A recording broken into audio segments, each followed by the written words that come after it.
جب آپ نے قرآن کا مطالعہ کیا تو اس میں آپ نے کیا پایا جو غور و فکر تھا؟ جب میں نے قرآن کا مطالعہ کیا تو میں نے پایا کہ یہ کتاب محض الفاظ کا مجموعہ نہیں، بلکہ حکمت، نصیحت اور غور و فکر کی دعوت دینے والی کتاب ہے۔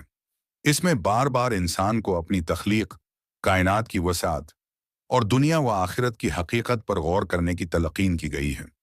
قرآن میں اللہ تعالی نے مختلف مثالوں، قصوں اور نشانیوں کے ذریعے انسان کی عقل کو جھنجھوڑا ہے تاکہ وہ سوچے کہ اس کا مقصد حیات کیا ہے اور وہ کس راستے پر گامزن ہے۔